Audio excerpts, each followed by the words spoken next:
Hey, what's up? It's DeHuff. It's another edition of BingeWorthy, and I'm joined along, as always, by the one and only Kendall Valenzuela, as well as Johnny Love. I call him Johnny Hart, but we all love him, so Johnny Love. Johnny Love. So today we're going to talk about The Last Dance, the Michael Jordan documentary, I guess you could officially say, biography, however you want to do it. That is what it's about. Yeah, I mean, it's... the Chicago straight Bulls. out with the fire. Boom, boom. Anyway, so first of all, have you both watched the series? Yes. I have. Yep. Okay, let's dive right into it. What are your biggest takeaways from this series? And Kendall, let's start with you. Wow.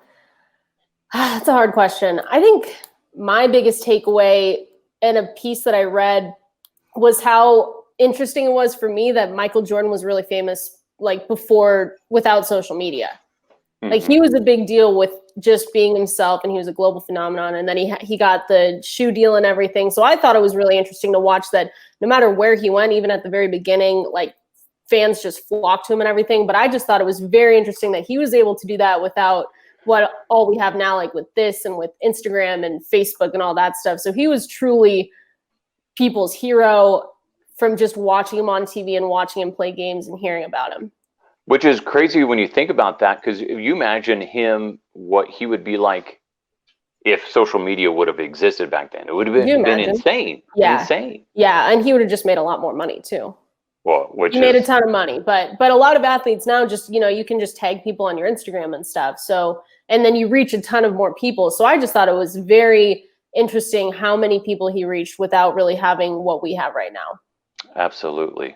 Johnny, I think it's actually to your point though. I think he would have probably made less money now, because I feel like it's a lot easier to be a superstar now because of social media, and he was like the only game in town. So I don't know, but like Tiger Woods is kind of in the same boat, and Peyton Manning's kind of in the same boat. We don't have like the one guy anymore. No, you've got a lot of guys though. You've got a lot more to choose from. Yeah, that you can like just follow and see how much they make and all that. You can follow a lot of people's games now. A lot of people know a lot. Yeah, absolutely. All right, Johnny, moving over to you. What's your biggest takeaway? I have two actually. Maybe I'll save my other one. But so I think my biggest one is that I actually like Michael Jordan.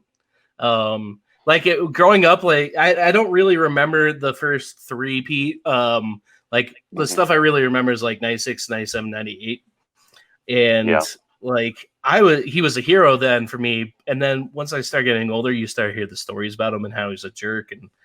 And I like, and it's like spun in his favor, this whole documentary, memoir, whatever you want to call it. But I don't think he's a jerk. I think he was actually just like a great motivator.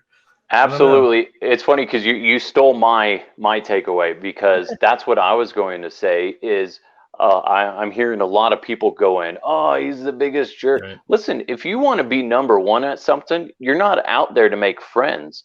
It's like it's like when you're in management, that's a big mistake that a lot of young managers make, is they want to be friends with everybody. But listen, if you want to be the best at your position, whatever it is, and look at Michael Jordan, you're not out to make friends. You're out there to be number one. And win a championship. That's what absolutely. Yeah. And that's why they won 6 of them. Yeah. They're not out there like, hey guys, let's just all do our best. No, it's like, we're going to win. I expect you to do great. If you suck and if you're not going to try, get the hell out. And that's the way he was. Yeah, I thought that was interesting too. Because so I didn't grow up with basketball because I lived in Seattle and then the Sonics left.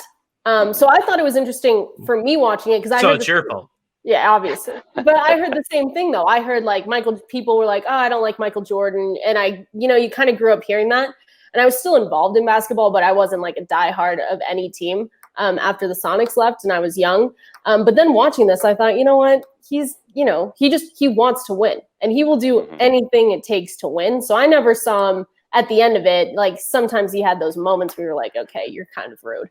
But at the end of it, I didn't think he was awful. No, it was interesting though that like he used anything and everything as fuel, and whatever. Even if it wasn't real. Absolutely, and there's nothing wrong with that. Look at Tom Brady. As much as you hate Tom Brady because he's so good and he whatever, whatever fuel that he could use, that's what you do. That's what you run with. Whatever gets your engine revved, go with it. And I thought that was fascinating. You're kind of hearing after this series aired, a lot of people coming out, kind of questioning, his motives and whatever, and some of the stories. It's like, who cares? He won 6 championships. Yeah, do what you got to do. He did what he was there to do. You can't be mad about it. Did you have there was one other thing that you were saying beforehand, Johnny, that I thought was fascinating. Go tell everybody what you're talking about. So since I stole yours, let me give my other one. Okay. He smokes so many cigars. Like, as a professional athlete, how do you maintain your lungs? I don't. Have you guys ever smoked a cigar? Mm-hmm. Yeah. Mm-hmm. Yeah, that is fascinating to me. I could not imagine. And he's doing it in the hotel room, in the locker room, I think you're right, though. He did it frequently. It wasn't just after a championship and then you just see him. But I don't know. Maybe you just got used to it. But we've all smoked cigars, and I think we've smoked, at least Johnny and I have gone together to do that. And you don't feel great after it. No. At all. No. Ever. I don't think I've ever done that and then just said, I feel great. Let's go run a couple miles. It's never a good decision.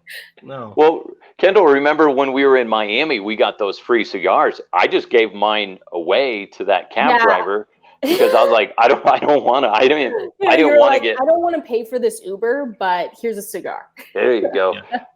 No, but yeah, we didn't smoke them because we had to work. We had to get up early the next morning, and we knew that it would not make us feel good. Because apparently we're not athletes.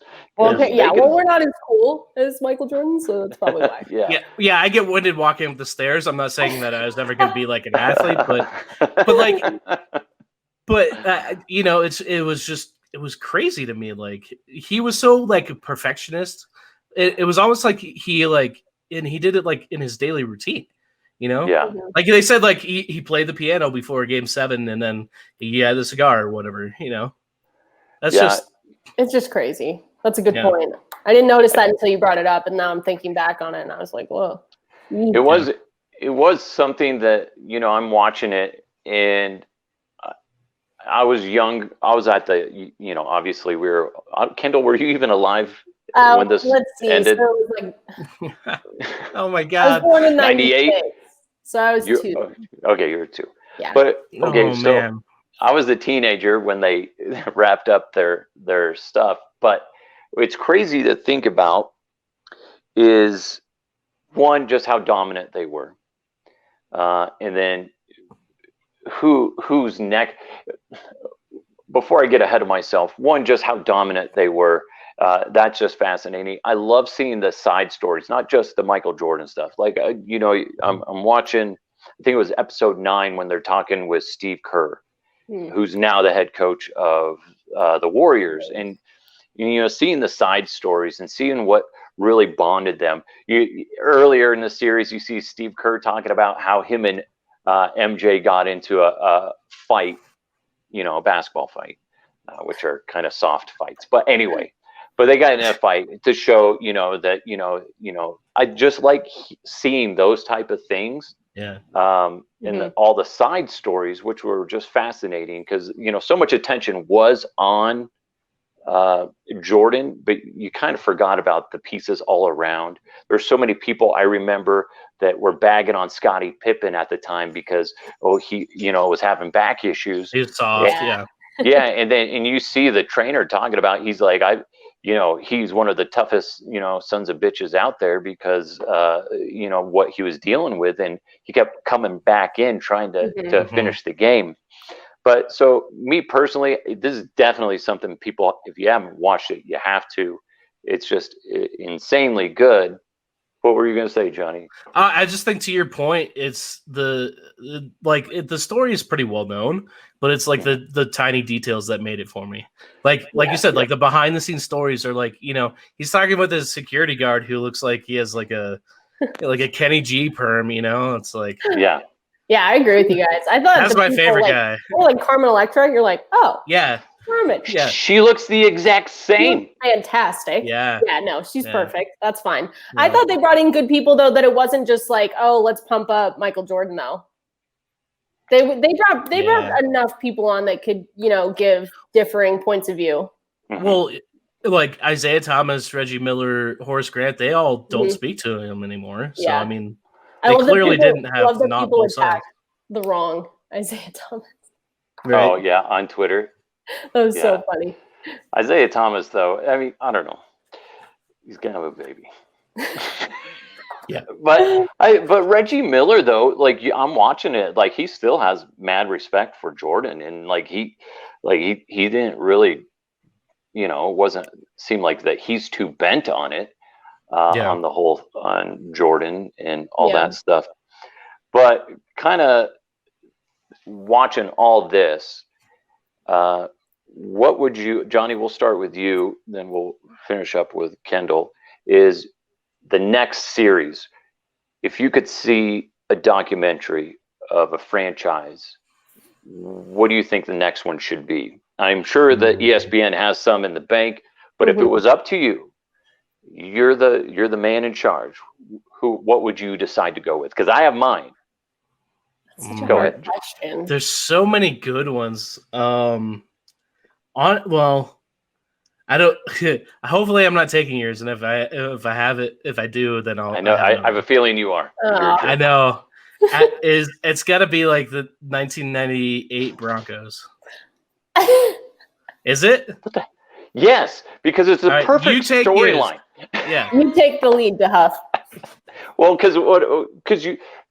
Partly, working with Schlereth every day. Yeah. But when you think of the drama built around that team, losing to the Jaguars, and when they're going into that game, you're like, these guys, they're gonna go to the Super Bowl. They're amazing, and then they lose to the Jags, and you see that, and then the drama of them coming back, fighting through. Everybody has the Packers winning the Super Bowl, and you see all the drama that goes into that game, and TD losing his vision.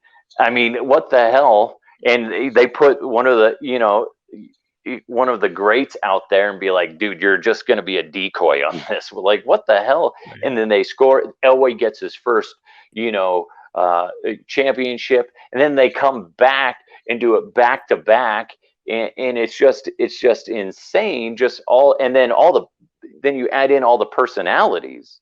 Now, obviously, it's not Dennis Rodman-esque, but it's still just fascinating. I think, and then obviously I'm a Bronco fan, so I feel like that would be a great way to go. Okay, Johnny. So I think even like you could. And here's what would have been my second one is the Super Bowl 50 team. But you could even kind of do like a Michael Jordan Last Dance with John Elway, because you have like the John Elway losing 4, or 3, 4, and then you have the championship and back to back with all the characters on that team, and then all the characters on the Super Bowl 50 team. That would be insanely interesting. That'd be good. Ooh. Yeah. Dude, what's great about that Super Bowl 50 victory is I was lucky enough to cover that game in San Francisco for the station, and I remember going to media night, and all the Panther players were acting like they won. They were done. They're like, oh God, they're already talking about the parade. Right. And then then it switches to the Bronco players to come out, and every single Bronco player was just about, we're gonna go. Our job is, they have a job to do, and their job was to go whoop their ass.